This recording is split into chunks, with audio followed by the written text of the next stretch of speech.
Hello everyone, आज मैं आपको बताऊंगी ultrasonography.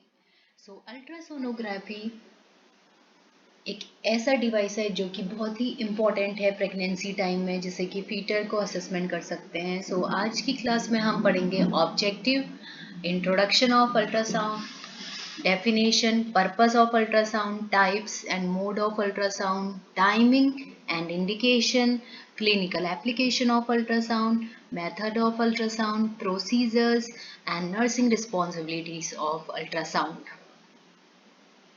Ultrasound introduction. Ultrasonography is the application of medical ultrasonography to obstetrics, in which sonography is used to visualize the embryo or fetus in mother's uterus womb.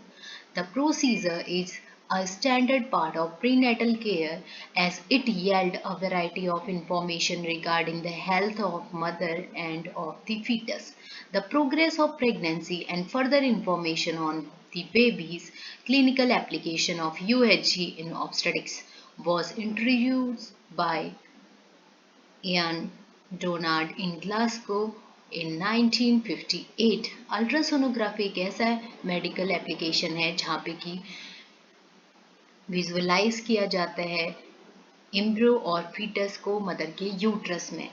और ये जो procedure है वो prenatal care के लिए, जिससे कि एक इंफॉर्मेशन मिल सके कि आइदर जो फीटस है वो हेल्दी है और जो प्रोग्रेस हो सकती है प्रेगनेंसी की वो प्रोसीड करे या नहीं। बिकॉज समटाइम ऐसे होता है कि कंजेनिटल एबनॉर्मलिटीज़ होती हैं, तो वो यहाँ पे अल्ट्रासाउंड में दिख जाती है अगर कोई फीटस को कंजेनिटल एबनॉर्मलिटीज़ होगी। और आइदर जो फीटस है अगर वो हेल्दी है तो भी हमें मॉनिटर करके पता चल जाएगा। ये जो अल्ट्रासोनोग्राफी का कॉन्सेप्ट आया था, जिसे हम यूएचजी भी कहते हैं ऑब्स्टेटिक्स में, वो इयान डोनाल्ड ने 1958 में ग्लासगो में डिस्कवर किया था। और इसके बाद जो अल्ट्रासाउंड है वो एक इम्पॉर्टेंट पार्ट बन गया प्रेगनेंसी का, जिससे कि जो मदर है उसको पता चल सकता है कि जो उसका फीटस है उसका हेल्थ कंडीशन कैसे है। Definition. Ultrasonography is the application of medical ultrasonography to the obstetrics, in which sonography is used to visualize the embryo or fetus in the mother uterus or womb.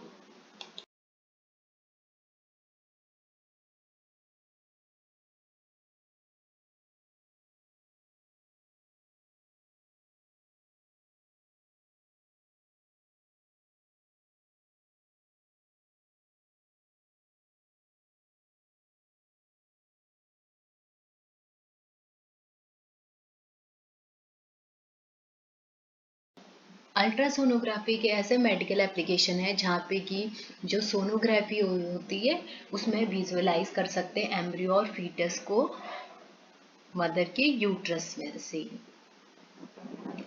Next, ultrasound के purpose क्या होते हैं? To diagnose pregnancy as early as 6 week of gestation. इससे हमें पता चल सकते हैं, हम डायग्नोज कर सकते हैं प्रेगनेंसी को 6 वीक से एज अर्ली 6 वीक्स में ही हम जेस्टेशन अगर है, और उसके बाद हम पता कर सकते हैं कि either the baby is healthy और नॉट, जो फीटस है अंदर। Then to confirm the size and location of placenta and amniotic fluid. इससे हमें ये भी पता चल सकता है कि जो प्लेसेंटा का साइज है या उसका लोकेशन है वो नॉर्मल है या आइदर उसका डिसलोकेशन हो गया, मीन्स कि जो जहाँ पे जो प्लेसेंटा का अटैचमेंट है वो वहाँ पे नहीं हुआ है और कहीं और प्लेसेंटा हो गया है। तो अगर बेबी ग्रो भी होगा तो प्लेसेंटल एबनॉर्मलिटी के चांसेस ज़्यादा रहेंगे। इसलिए पहले ही कंफर्म किया जाता है कि लोकेशन कहाँ पे, प्लेसेंटा का साइज क्या है। और इसमें एक मेन इंपॉर्टेंट होता है कि अमाउंट ऑफ एमनियोटिक फ्लूइड भी हम पता कर सकते हैं, आइदर की जो नॉर्मल रेंज है एमनियोटिक फ्लूइड की according to period of gestation वो प्रेजेंट है या नहीं है।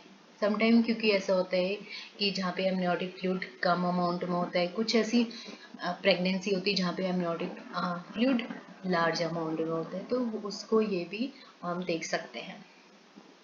Next is to identify the growth of fetus and to detect any gross abnormality. इसके बाद हम इसमें आइडेंटिफाई कर सकते हैं कि जो फीटस की ग्रोथ है according to period of gestation है या नहीं है, मीन्स पर वीक कि 4 वीक है 6 वीक है तो उसमें जो डेवलपमेंट होता है एम्ब्रियो का फिर फीटस का, तो वो नॉर्मल ही जो फीटस का ग्रोथ है उसको डिटेक्ट कर सकते हैं और हम चेक भी कर सकते हैं अगर कोई एबनॉर्मेलिटी है तो। Next is to diagnose presentation and position of the fetus.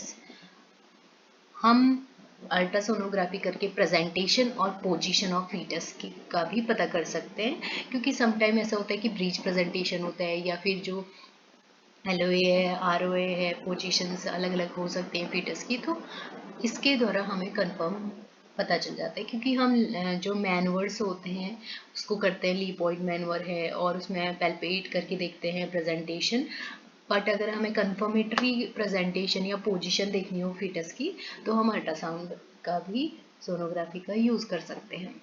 So next is to predict maturity of the fetus. इससे हमें पता चल जाता है जो मैच्योरिटी है फीटस की वो properly according to the time of gestation है या नहीं है। Next is to confirm suspected multiple gestation placenta previa और कॉर्ड प्रेजेंटेशन। समटाइम ऐसे होता है कि जो प्लेसेंटा प्रीविया की कंडीशन है, मीन्स जो प्लेसेंटा का जो अटैचमेंट है वो अदर साइड पे हो जाता है, लो साइड पे। सो इसमें अदर आता है कि कॉर्ड प्रेजेंटेशन भी हो सकता है कि कॉर्ड पहले आ रहे हैं बेबी के तो वो नेक पे लग सकता है, तो इसीलिए हम पहले ही अल्ट्रासोनोग्राफी कर लेते हैं कि कोई भी एबनॉर्मलिटी है तो उसका पहले से ही मैनेजमेंट कर सके। So next is edge, just to cervical, encircle, amniocentesis and external version. अगर ये सारी सब चीज़ें अदर प्रॉब्लम्स हैं तो उसका प्रॉपर मैनेजमेंट कर सकते हैं एमनोसेंटेसिस से, और भी देख सकते हैं कि अदर एबनॉर्मेलिटीज़ हैं और अदर प्रॉब्लम्स हैं फिटस को तो वो एब्जॉर्ब कर सकते हैं। अगर उसमें हमें देखते हैं कि पोजीशंस चेंज है फिटस की तो हम एक्सटर्नल वर्जन भी कर सकते हैं कि उसको रोटेट करके, तो वो भी एज पर डॉक्टर कंसल्ट ये कर सकते हैं। और फिर नेक्स्ट है to estimate fetal growth and normalcy. So इससे पता चल जाता है कि जो फीटस है उसका ग्रोथ रेट कितना है और जो नॉर्मल जो ग्रोथ एंड डेवलपमेंट है वो फीटस में है या नहीं। And next is to establish gestational age. Gestational age भी हमें एक्यूरेट पता चल जाती है अल्ट्रासोनोग्राफी करके, और जिससे कि जो मदर है वो प्रॉपरली मैनेज कर सकती है अपने आप को, और जो हेल्थ केयर प्रोवाइडर हैं वो भी हेल्थ अवेयरनेस और हेल्थ एजुकेशन प्रोवाइड कर सकते हैं मदर को। So to obtain biophysical profile for determining fetal well-being, इसके बाद इसमें जो फीटल के वेलबींग है उसके लिए बहुत सारी जो बायोफिजिकल प्रोफाइल्स हैं, उससे पहले मैंने आपको बताया भी है, जो भी टेस्ट होते हैं उसको भी और टेस्ट करा सकते हैं जिससे कि प्रॉपर ये कंफर्म हो जाएगा कि either the fetus is healthy और not.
Next are the types.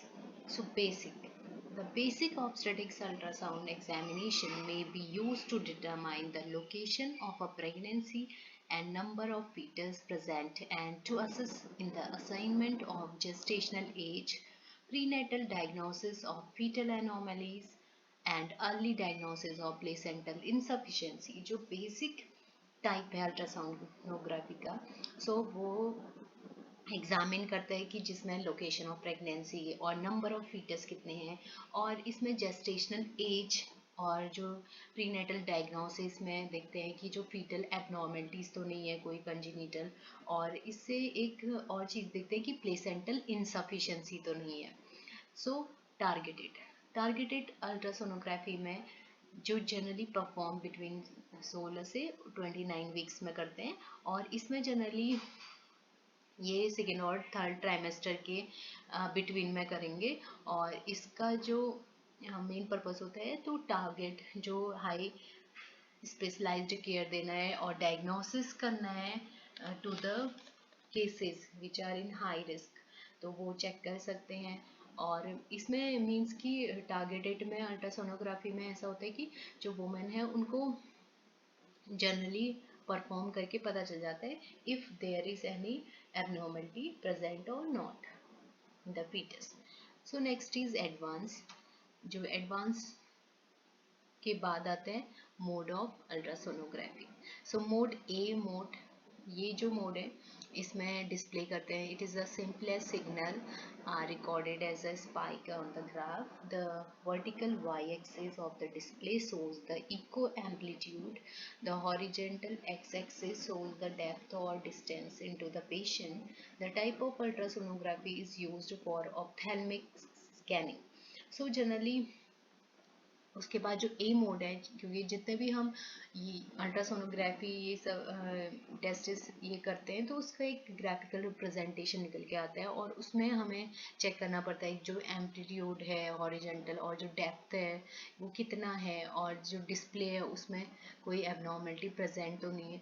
Next is B mode, इसमें ग्रे स्केल होता है and this mode is most often used in diagnostic imaging. Signal are displayed as a two-dimensional anatomic image. B mode is commonly used to evaluate the developing fetus and to evaluate organs. So इसमें जो B mode है वो ज़्यादातर diagnose करते हैं imaging को जिसमें कि दो डायमेंशनल एनाटॉमिक इमेज देखेंगी और ये कॉमनली इवेल्युएट करता है कि जो फीटस के डेवलपमेंटल ऑर्गन हैं वो प्रॉपरली डेवलपमेंट हो रहे हैं एज पर वीक्स और नॉट।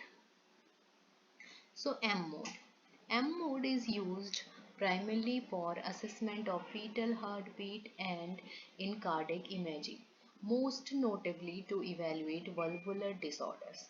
M mode ज़्यादातर जो fetal heartbeat और cardiac जो हार्ट है उनको इमेजिन करने के लिए इवेल्युएट करने के लिए काम करते हैं और आइदर अगर कोई भी वल्वुलर डिसऑर्डर है तो वो भी चेक करते हैं in the fetus. Next is doppler. This type of ultrasonography is used to assess blood flow. Doppler ultrasonography हम ब्लड फ्लो को असेसमेंट करने के लिए करते हैं। Then 3D, it is now possible to add a third dimension to the image, which is made possible by a special transducer and computer software arrangement and is referred to as 3D ultrasound. अभी 3D ultrasound भी possible है जहाँ पे कि image दिख सकती है, जहाँ पे कि एक स्पेशल ट्रांसड्यूसर और कंप्यूटर का यूज़ किया जाता है और कंप्यूटर में जो मॉनिटर होते हैं उसमें हम इमेज देख सकते हैं कि either fetus proper normal development है या कंजेनिटल एबनॉर्मलिटीज हैं। So next is 4D, real time 3D ultrasound is known as 4D ultrasound. Next is timing. At about 7 weeks to confirm pregnancy. Second scan is performed at 18 to 20 weeks. So pregnancy time पे ultrasound का बहुत important role है, क्योंकि अगर foetus में कोई भी congenital developmental disorder है तो उसको पहले ही हम डायग्नोस कर सकते हैं और उसका प्रॉपर मैनेजमेंट कर सकते हैं. सो at about 7 weeks to confirm pregnancy, second scan is performed 18 to 20 weeks. Screening scan is performed around 11 to 14 weeks to measure the fetal nuptial translucency and to evaluate the fetal nasal bone and to detect tricuspid regurgitation into and in the diagnosis of Down syndrome. और इसमें 11 to 12 week में fetal नक्चुअल ट्रांसलेंसी और evaluate कर सकते हैं nasal bone को और detect कर सकते हैं अगर जो वल्वुलर डिसऑर्डर्स हैं और डायग्नोस कर सकते हैं डाउन सिंड्रोम और ट्राइकास्पिड रिगर्जिटेशन, बिकॉज हम फीटल इसका कार्डिक सिस्टम भी हम चेक कर सकते हैं, तो इसमें सब इवेल्युएट हो जाएंगे ऑर्गन्स भी. Next scan is done around 32 weeks और later to evaluate fetal size and fetal weight and to assess fetal growth. तो जब हम फर्स्ट अर्लियर वीक्स में करते हैं तो उसमें हम ऑर्गेनोजेनेसिस जो ऑर्गन डेवलपमेंट है वो उसको चेक करते हैं कि आइदर जो ऑर्गन्स हैं वो डेवलपमेंट प्रॉपरली हो रहे हैं, आइदर कंजेनिटल एबनॉर्मलिटीज तो नहीं है, उसको आइडेंटिफाई करेंगे एंड देन प्रॉपर मैनेजमेंट करेंगे. और फिर अगर जो अल्ट्रासोनोग्राफी है उसको हम 32 वीक्स और उसके बाद करते हैं तो उसको जनरली हम फीटल का साइज असेस करने के लिए, फीटल का वेट और जो फीटल का ग्रोथ है उसको असेस करने के लिए करते हैं. Some indications. So fetal indications में आता है diagnosis of pregnancy, assessment of gestational age. इसे हम क्या कर सकते हैं कि जो प्रेगनेंसी है उसको डायग्नोस कर सकते हैं और असेस कर सकते हैं जो जेस्टेशनल एज है, प्रेगनेंसी का टाइम ड्यूरेशन है वो कितने वीक्स का है. Then diagnosis of IUFT.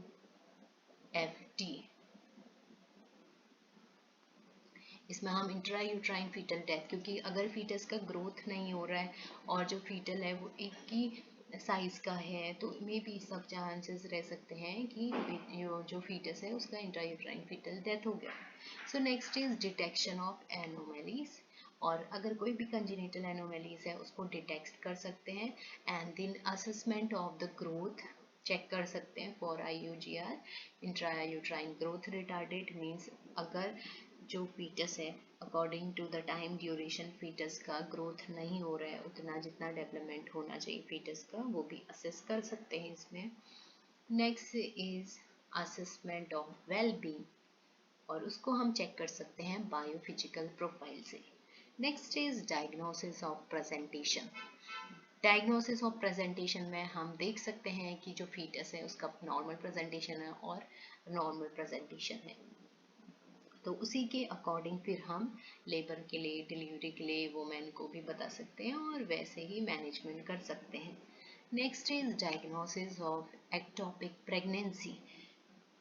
Ectopic pregnancy भी इम्पॉर्टेंट है, क्योंकि एक्टोपिक प्रेगनेंसी वो होती है कि यूट्राइन कैविटी से बाहर जब जो एम्ब्रो वो डेवलपमेंट होने लग जाता है, और तो उसको भी डायग्नोस करना बहुत इम्पॉर्टेंट है, बिकॉज समटाइम वो चांसेस रहेगा अबॉर्शन का और वुमेन को पेन होगा और वहाँ पे बेबी सर्वाइव नहीं कर सकता, क्योंकि वो अलग अलग पार्ट हैं, ट्यूब है और other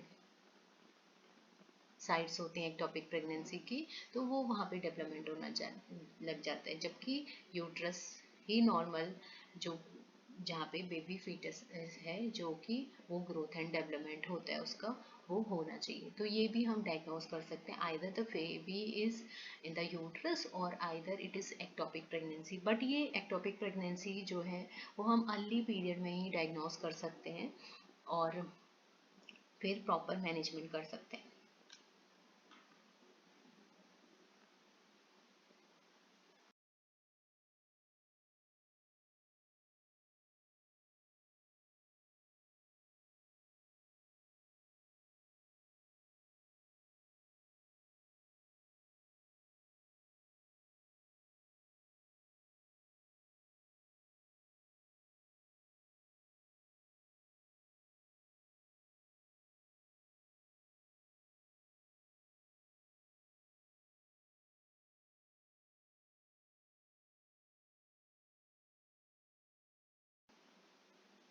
Next is uteroplacental indication. So uteroplacental indication means कि जहाँ पे कि यूट्रस और प्लेसेंटा का एक अटैचमेंट और आइदर जो नॉर्मल एबनॉर्मलिटीज है वो भी हमें पता चल सकता है। तो इसमें जब हम अल्ट्रासोनोग्राफी करते हैं तो उसमें हमें लोकेशन ऑफ प्लेसेंटा पता चलता है, क्योंकि प्लेसेंटा में भी बहुत सारे एबनॉर्मलिटीज आते हैं, जैसे कि प्लेसेंटा प्रीविया है, अब्रप्शन प्लेसेंटा है। तो इसलिए चेक कर लेते हैं कि आइदर जो प्लेसेंटा है वो that is growing in a same place, or either it is not in that place where placenta grows. So diagnosis of abruptio placenta भी ये कर सकते हैं, एंड डायग्नोस कर सकते हैं अगर मोलर प्रेगनेंसी है तो, क्योंकि मोलर प्रेगनेंसी में भी ऐसे सिम्टम्स आते हैं जो कि वुमेन को लगता है कि वो प्रेग्नेंट है, बट अगर मोलर प्रेगनेंसी है जो फॉर्मेशन ऑफ मोल्स हो जाते हैं तो उसको भी हम डायग्नोस कर सकते हैं। Then diagnosis of uterine malformation, if any malformation in the uterus, then we can also diagnose with the ultrasonography. So assessment of the volume or uterine का size according to gestational date, either वो small है large है, ये भी पता कर सकते हैं, क्योंकि उसके भी अलग अलग कॉजेज होंगे। अगर यूट्राइन साइड स्मॉल है तो मे बी फीटल नए का ग्रोथ नहीं हो रहा है, मे बी यूट्राइन एबनॉर्मेलिटी है, और आइदर जो अगर यूट्रस का साइज बड़ा है, यूट्राइन साइज का, तो मे भी हो सकता है चांसेस रहे ट्विन बेबी के, या फिर अदर ऑयली जो पॉलीहाइड्रोमिनोस है, तो वो अलग अलग चांसेस रह सकते हैं कि कोई भी कॉज हो सकते हैं। So next is the diagnosis of cervical incompetence. इससे ये भी पता चलता है आइदर जो सर्विक्स है वो फेवरेबल है या अनफेवरेबल है। Maternal indication, pelvic mass diagnosis and follow-up as an adjunct to obstetric intervention like amniocentesis, chronic venous sampling, cordocentesis, fetoscopy, ultrauterine fetal therapy, transfusion.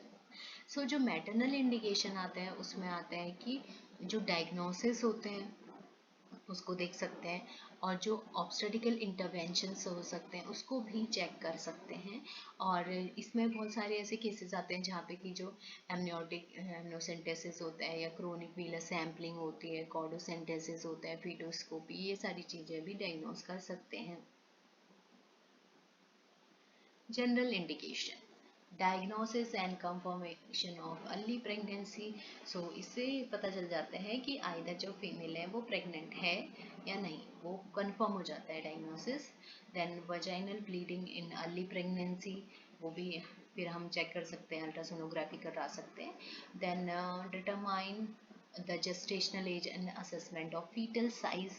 Gestational age होता है कि जितना कंसीव हो गया है वो उस पीरियड से जब अभी जो प्रेजेंट पीरियड है वो कितना है, मीन्स कि जो अगर वुमेन को 4 वीक है, 6 वीक है, 8 वीक है, 12 वीक है, तो वो उसका जेस्टेशनल एज होगा। So the crown drum length CRL, the biparietal diameter, the fetal length FL and the abdominal circumference। तो ये सारी चीज़ें हैं जो इसमें कि जो असेसमेंट आता है, जो फीटल का एक ओवरऑल डेवलपमेंट आता है, वो सब हमें अल्ट्रासोनोग्राफी से पता चल सकता है। Next is diagnosis of fetal malformation. Fetal malformation में आता है कंजीनिटल एबनॉर्मेलिटीज, तो उसको भी डायग्नोस कर सकते हैं, एंड प्लेसेंटा का लोकेशन चेक कर सकते हैं। एंड इन मल्टीपल प्रेगनेंसी, अगर मल्टीपल प्रेगनेंसी है तो वो भी अल्ट्रासोनोग्राफी में पता चल जाएगा, और उसी के थ्रू फिर हम हेल्थ एजुकेशन और जो वुमेन का डाइट पैटर्न है अवेयरनेस प्रोवाइड करा सकते हैं। देन हाइड्रोमिनोज एंड ओलिगोहाइड्रोमिनोज, इसमें पॉलीहाइड्रोमिनोज और ओलिगोहाइड्रोमिनोज अगर एक्सेसिव न्यूरोटिक फ्लूइड है या लो अमाउंट का है तो वो भी हमें पता चल जाता है। Other areas, confirmation of uterine death, confirmation of fetal presentation, evaluation of fetal movement, tone and breathing in biophysical profile.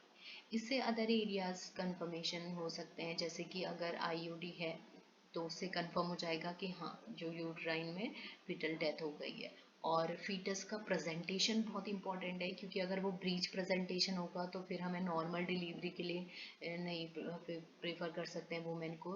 तो इसलिए ये है कि हम अर्ली मैनेजमेंट का जो प्रोसीजर है वो स्टार्ट कर लें, तो भी अल्ट्रासाउंड बहुत इंपॉर्टेंट है डायग्नोसिस करने के लिए।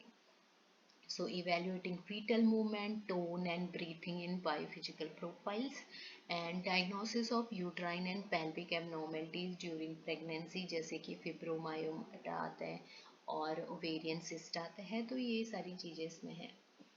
नेक्स्ट आता है क्लिनिकल एप्लीकेशन ऑफ अल्ट्रासोनोग्राफी। जो क्लिनिकल एप्लीकेशन है अल्ट्रासोनोग्राफी का, वो कहाँ कहाँ हम यूज़ कर सकते हैं। तो जैसे कि फर्स्ट ट्राइमेस्टर में जो यूएसजी है, so first trimestral ultrasonography can be of significant value in predicting the outcome in the patient with bleeding in early pregnancy, except in the unusual circumstances of combined pregnancy incident, one in 12,000, 30,000 approx. The finding of the pregnancy within the uterus excluded an ectopic pregnancy. तो first trimester में mainly हम define करते हैं कि either जो pregnancy है वो confirm है, आइदर ब्लीडिंग प्रेजेंट है, और आइदर जो प्रेगनेंसी है वो एक्टोपिक प्रेगनेंसी तो नहीं है। तो ये सारे मेन इंपॉर्टेंट होते हैं जो कि हमें फर्स्ट ट्राइमेस्टर में तो देखने ही देखने हैं। एंड देन फाइंडिंग्स है, GS should be seen by TVS maternal S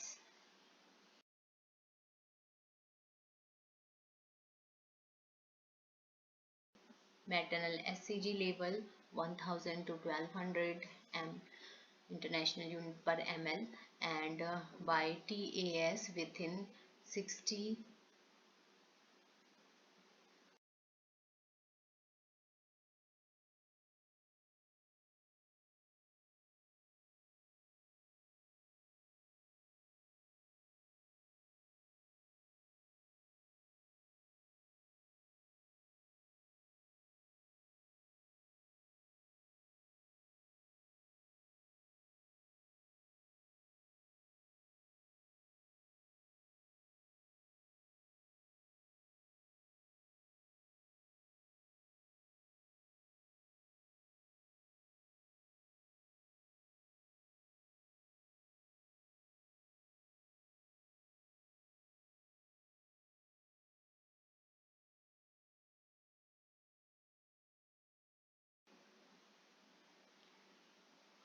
So with 6000 m milli international unit.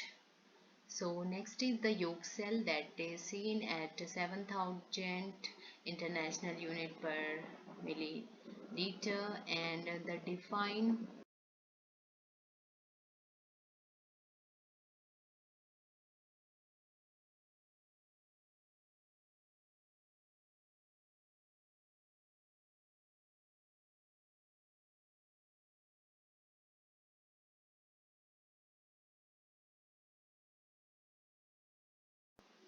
definite diagnosis of pregnancy possible at 29 to 35 days of menstrual age. Next is the presence of yolk sac or fetal pole confirms the pregnancy. So इसमें जो yolk cell है वो इतना है, and 77,000 international पर millilitre. तो इसमें हम डायग्नोस कर सकते हैं कि जो 39 से 35 डेज है मेंस्ट्रुअल एज है, वो की प्रेगनेंसी कंफर्म है कि नहीं है, और इसमें yolk सेल और जो फीटल पोल है वो भी कंफर्म कर सकते हैं।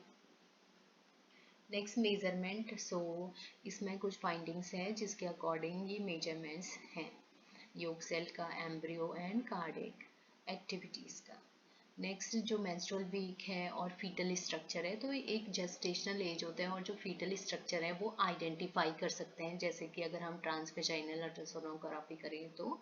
सो इसमें जैसे कि मेंस्ट्रुअल एज या वीक है 4, तो इसमें cardio decidual thickness, chorionic sex, तो ये एक डायग्नोस करने का है कि हाँ इतना वीक्स है तो इसका ये डेवलपमेंट है। मीन्स कि जैसे जेस्टेशनल सेक और योग सेक है तो मीन्स फीटल स्ट्रक्चर बन गया, तो मीन्स हो सकता है 5 वीक्स है। तो fetal pole and cardiac activity तो 6 वीक्स, 7 weeks में lower limb bursts, midgut herniation and physiological. Then 8 upper limb bursts, stomach and 9 spine choroid plexus. तो ये सारी चीजें। नेक्स्ट आते हैं सेकेंड ट्राइमेस्टर यूएसजी। बेनिफिट्स आते हैं इसके, viability of fetus and pregnancy dating. So इसमें जो सेकेंड ट्राइमेस्टर में यूएसजी आएगा उसमें बेनिफिट है, जैसे कि फीटस को विएबिलिटी देख सकते हैं, मीन्स कि जो उसमें एबनॉर्मलिटी है उसको फाइंड आउट कर सकते हैं। देन प्रेगनेंसी की जो डेट है वो कंफर्म कर सकते हैं कि हाँ 4 weeks की प्रेगनेंसी है, 6 weeks की प्रेगनेंसी है, ऐसे। Then detection of multiple pregnancy. इससे एक और इम्पॉर्टेंट चीज़ें हैं जिससे कि पता चल जाता है कि जो मल्टीपल प्रेगनेंसी है या नहीं है, उसको डायग्नोज कर सकते हैं। देन अगर कोई भी कंजीनिटल एबनॉर्मेलिटी है तो वो भी डिटेक्ट हो जाएगी। And placental localization, placental localization बहुत इंपॉर्टेंट है, क्योंकि अदर जो फर्दर जो लेटर वीक्स हैं उनमें प्लेसेंटा प्रीविया हो सकते हैं, प्रप्शो प्लेसेंटा हो सकते हैं। तो ये काफ़ी रिस्क फैक्टर्स रहते हैं, हाई रिस्क फैक्टर्स में आते हैं, तो उसको पहले ही अल्ट्रासोनोग्राफी से डायग्नोस कर सकते हैं कि जो प्लेसेंटा है उसका लोकेशन कहाँ पे है। Next is monitoring of high risk pregnancy, और जितनी भी हाई रिस्क प्रेगनेंसी है उसको मॉनिटर कर सकते हैं। Then fetal biometry, fetal biometry और जो फीटल के जितनी भी, क्योंकि हम अल्ट्रासोनोग्राफी कर ही रहे इसीलिए रहे हैं कि जिससे कि अगर फीटस में कोई भी कंजेनिटल एबनॉर्मलिटीज है उसको डिटेक्ट कर सके। So next is adjacent to any procedure assessment. हम क्या क्या असेसमेंट कर सकते हैं ड्यूरिंग अल्ट्रासोनोग्राफी।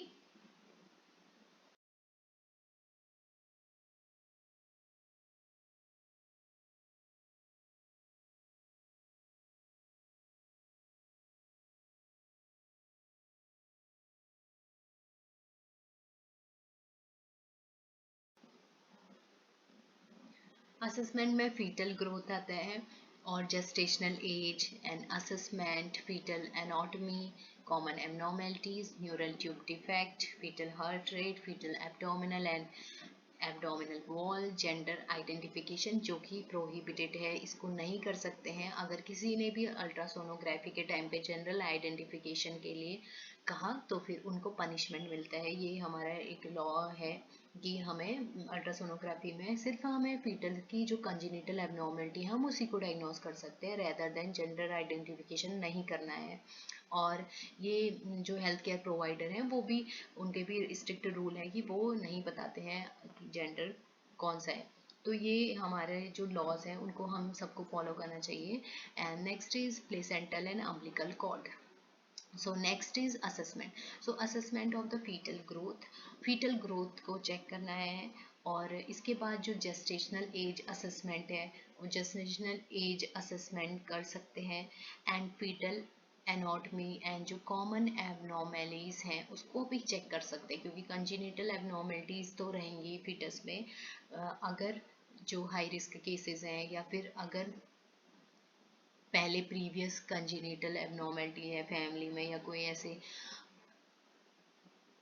अदर डिजीज है जो कि हेरिडिटरी है, तो वो हम चेक कर सकते हैं पहले ही। Next is neural tube defect. Neural tube defect बहुत इंपॉर्टेंट है, अर्ली डायग्नोज करने चाहिए इसका। Then fetal heart rate, fetal heart भी चेक करना है आइदर वो डेवलप हुआ है कि नहीं। एंड एब्डोमेन और एब्डोमिनल वॉल, क्योंकि हम ऑर्गन का मेन असेसमेंट करते हैं अर्ली एज पे कि आइदर जो फीटस के जो ऑर्गन्स हैं वो ऑर्गेनोजेनेसिस हो प्रॉपरली हो रही है या नहीं। एंड जो मैंने पहले भी आपको बता दिया कि जेंडर आइडेंटिफिकेशन ये नहीं करना है, क्योंकि ये हमारे लॉज में आता है। अगर इसके भी अलग लॉज हैं, अगर कोई पर्सन इसमें ऐसा है कि जो ये कर रहा है तो उसमें भी पनिशमेंट मिलता है। Next is so placental and umbilical cord, placenta और अम्बिलिकल कॉर्ड को भी असेस कर सकते हैं। So next is fetal anatomic survey. So majority of fetal anomalies can be identified in the second trimester. It included the examination of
Next is fetal anatomic survey. Majority of fetal anomalies can be identified in second trimester. It include the examination of बहुत सारे ऐसी fetal anomalies हैं जिनको हम second trimester में examine कर सकते हैं, जैसे कि head and neck, cerebellum, choroid plexus, citon magna, verticals and cavum septum pellucidum.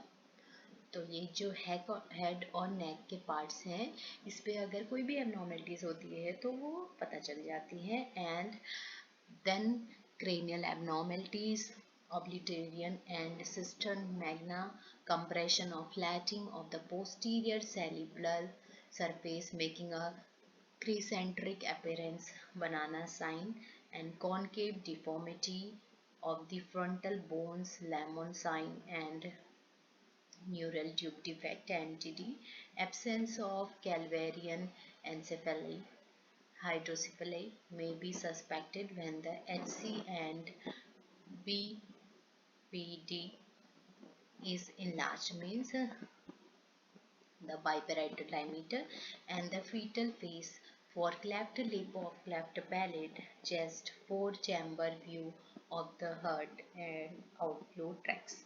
So ये जितने भी क्रेनियल के पार्ट्स हैं, क्रेनियल एबनॉर्मेलिटीज़ हैं और आइदर न्यूरल ट्यूब डिफेक्ट्स हैं, हाइड्रोसिफेली है, फेस में आइदर क्लेफ्ट लिप है, क्लेफ्ट पैलेट है और about the heart chambers.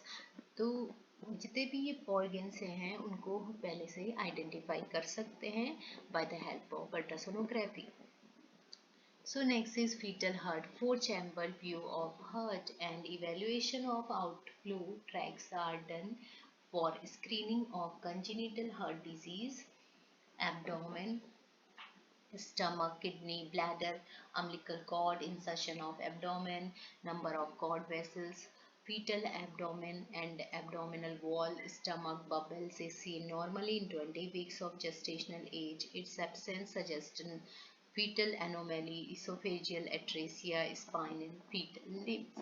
So fetal heart rate के जो चैम्बर्स होते हैं और ये इवेल्युएट करते हैं जो भी आउटफ्लो होता है ट्रैक और स्क्रीन करते हैं कोई भी अगर कंजेनिटल एबनॉर्मलिटीज़ हैं और एब्डोमेन में चेक कर सकते हैं स्टमक, किडनी, ब्लैडर और अम्बिलिकल कॉर्ड का इंसर्शन कैसे है एंड जो नंबर ऑफ कॉर्ड वेसल्स हैं वो कितने अमाउंट में है और इसमें फीटल एब्डोमेन, फीटल वॉर्ड को भी चेक कर सकते हैं और नेक्स्ट है स्पाइनल और फीटल लिम्स भी चेक कर सकते हैं.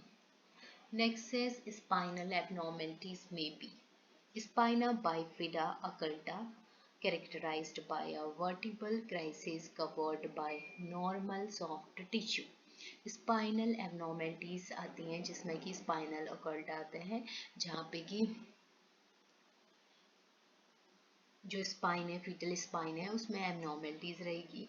एंड आता है spina bifida aperta is a full thickness detect of the skin and vertebral arch. The neural canal is exposed. This detect is covered by the thin meninges, meningocele, and with the neural tissue that is called myelomeningocele.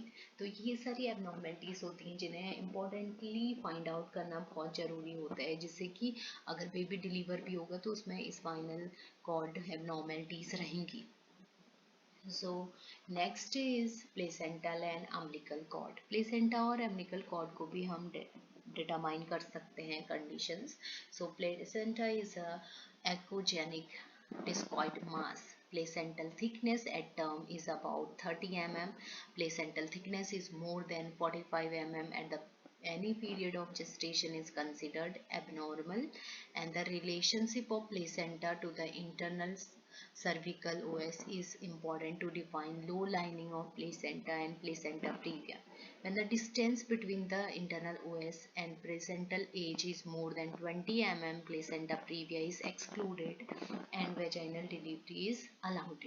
So placenta और umbilical cord की जो abnormalities हैं और either thickness है और the placental thickness of period of gestation और if any abnormalities in the placenta और umbilical cord वो भी आइडेंटिफाई कर सकते हैं। And if low line placenta है, प्लेसेंटा प्रीविया है और अर्ली डिटैचमेंट है तो वो भी चेक कर सकते हैं। Third trimester UHG. All the information of second trimester sonography can be obtained in the third trimester, क्योंकि हम अल्ट्रासोनोग्राफी फर्स्ट ट्राइमेस्टर में कर सकते हैं, सेकेंड और थर्ड ट्राइमेस्टर कर सकते हैं to determine the status of the fetus और any abnormality in the fetus. तो थर्ड ट्राइमेस्टर की कुछ इंफॉर्मेशन हैं लाइक कि a detail anatomical survey should be done now even if the previous survey was normal. Achondroplastic dwarfism diagnosed with in this trimester। कभी कभी ऐसे आता है ड्वार्फिज्म है या कोई ऐसी एबनॉर्मलिटी आ सकती है जो कि थर्ड ट्राइमेस्टर में भी आ सकती है। सो estimated fetal weight is determined from the average of the three reading of each of the following: FL, AC, BPT. AC is the most sonographic and EFW has an error risk of 15 to 20% approx। So ultrasonography every trimester में कर सकते हैं, but कुछ ऐसे abnormalities होती हैं जो कि बाद के ट्राइमेस्टर्स में हो सकती हैं। सो इसमें जो डिटरमाइन कर सकते हैं तो इसमें बहुत सारी रीडिंग्स होती है, जैसे कि फीटल एफएल मीन्स कि फीटल लेंथ कितना है तो वो हम मेजर कर सकते हैं। और उसके बाद एसी दैट इज एब्डोमिनल सर्क्यूम्फ्रेंस, आप जो फीटस का है वो चेक कर सकते हैं। And then is BPT, BPD, तो इससे है पता चलता है कि बाइपेराइडल डायमीटर कितना है। तो इसमें जो एब्डोमिनल सर्कमफ्रेंस है वो बहुत इंपॉर्टेंट होता है यूएफजी के लिए, जिससे कि जो फीटस है उसमें हमें पता चल सकता है कि जो एस्टिमेटेड फीटल वेट है वो कितना है। सो इसीलिए थर्ड ट्राइमेस्टर यूएचजी भी बहुत इंपॉर्टेंट है। Next growth profile asymmetrical IUGR, the HC is maintained but the AC falls off around 30 weeks, the HC and AC ratio is therefore elevated। सो अगर growth profile के चेक करना है ultrasonography में तो उसमें ये हो सकता है कि आसिमेट्रिकल IUGR हो सकता है, मीन्स जो इंट्रा यूट्राइन ग्रोथ रिटार्डेशन है तो उसमें हो सकता है जो हेड सर्क्यूम्फ्रेंस है वो मेंटेन है बट एब्डोमिनल सर्क्यूम्फ्रेंस फॉल डाउन हो रहा है। सो ये जो रेशियो है वो कभी कभी एलिवेट भी हो सकता है, तो but elevate in the sense लेकिन जो ग्रोथ है वो होगा नहीं बच्चे का। अब सिमेट्रिकल IUGRs हो सकते हैं कि जहाँ पे हेड सर्कम्फ्रेंस और एब्डोमिनल सर्कम्फ्रेंस दोनों अफेक्ट होते हैं बहुत जल्दी ही, और जो SC/HC रेशियो है वो रिमेन नॉर्मल रहते हैं। तो ऐसे ही जो एलिवेटेड रहेगा उसमें भी SC/AC जो रेशियो है वो एलिवेटेड रह सकता है। So ultrasound markers of chromosomal abnormalities, और मेन जो अल्ट्रासाउंड का जो मेन रोल है वो क्रोमोसोमल एबनॉर्मलिटीज में आता है, क्योंकि अल्ट्रासाउंड एक ऐसा टेस्ट है जिससे कि हमें क्रोमोसोमल एबनॉर्मलिटीज का पता चल जाता है कि फीटस में अगर कोई भी जेनेटिक डिसऑर्डर है, और आइदर क्रोमोसोम्स में मेनली जो डिसऑर्डर है वो पता चल जाते हैं। ऑब्जर्वेशन, सो ये क्रोमोसोमल एबनॉर्मलिटीज हैं और ऑब्जर्वेशन के अकॉर्डिंग हमें पता लगा सकते हैं कि हाँ जो बच्चा है उसमें कौन सी क्रोमोसोमल एबनॉर्मलिटीज हैं। तो head choroid plexus cyst, strawberry skull, hydrocephalus, holoprosencephaly. So इसमें आता है ट्राइमेस्टर 18 और 13 ट्राइपलॉडी, ट्राइपलॉडी। सो फेस आएगा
face, cleft lip, cleft palate, micromelia, low set ears, trisomy 13-18, Meckel Gruber syndrome, triploidy, and third one is nuptial translucency, more than 3 mm, and trisomy 21, 18, and 13 Turner syndrome, cardiac defect, trisomy 13, 18, 21, renal abnormalities, Horsonies, bilateral dilation of renal pelvis, cystic dysplasia, trisomy 13, 18, and 21, triploidy.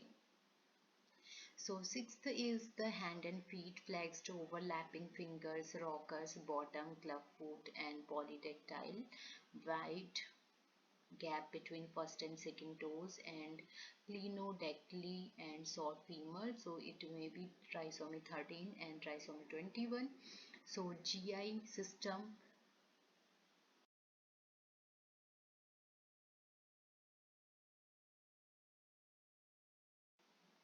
ecogenic bowel, and trisomy GI system may be trisomy 13 and 80 which can be affected, and ecogenic bowel, amphilocele and duodenal atresia 21 trisomy, and general early IUGR hydrops trisomy 13, 18, and 21, triploidy 45. So methods is transvaginal scan, Doppler ultrasound, 3D and 4D ultrasound. Articles ultrasound machine with transducer, ultrasound gel, coupling gel, a gown for the patient. Next is the procedure transabdominal ultrasound scan.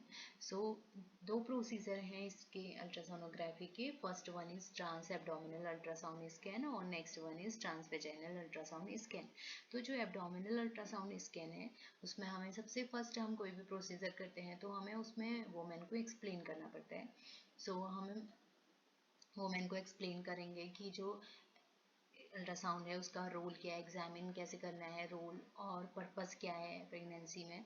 So next is instruct women to drink 8 glasses of water 2 hours prior to the examination if in the first trimester of the pregnancy. अगर women first trimester of pregnancy है तो women को बोलना है कि उनको at least 8 our जो 8 glasses हैं वाटर के वो पीने. 2 आवर्स मीन्स एज मैक्सिमम वो पानी पी सकती है जिससे कि क्लियर visualization होगा. And in second and third trimester drinking water is not necessary and instruct the women not to void until the examination over. तो पानी के पीने के बाद वुमेन को जैसे ही एग्जामिन कराना है, यानी कि वॉइडिंग के लिए हो गया है तो फिर दोबारा से पानी पीना पड़ेगा वुमेन को. So assist the patient to wear a hospital gown, और पेशेंट को हम असिस करते हैं कि आइदर जो लूज क्लॉथिंग और हॉस्पिटल गाउन है उसको ही पहने. एंड इसमें हमें पेशेंट को असेस करना है to lie in supine position on the examination table and expose her abdomen from costal margin to symphysis pubis. हम जब वुमेन को क्लॉथिंग प्रोवाइड कर रहे हैं और आइदर जो लूज क्लॉथिंग है वुमेन की, तो उसमें हमें पोजिशन वुमेन को कंफर्टेबल पोजीशन में लाई डाउन करना है. मोस्टली सुपाइन पोजीशन में ही होती, और हमें वुमेन को बताना है जितना नीड है अकॉर्डिंग टू प्रोसीजर, तो वही एब्डोमेन एक्सपोर्ट कर सकती है. Then apply the ultrasound gel और coupling gel generously to the abdomen. उसके बाद हमें नेक्स्ट अल्ट्रासाउंड जेल लगाना है सो दैट कि जिससे कि स्मूथनेस रहे एब्डोमेन में.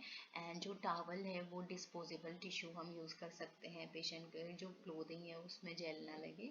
और after completion of the procedure remove the gel from the abdomen and assist her dress back to her clothes. सो उसके बाद जब प्रोसीजर हो गया है तो उसके बाद हमें वुमेन को जो जेल है वुमेन को वो क्लीन कर देना इधर टिश्यू और टावल से. Next is transvaginal ultrasound examination. So no pre-examination prepared is required. Explain procedure to the patient.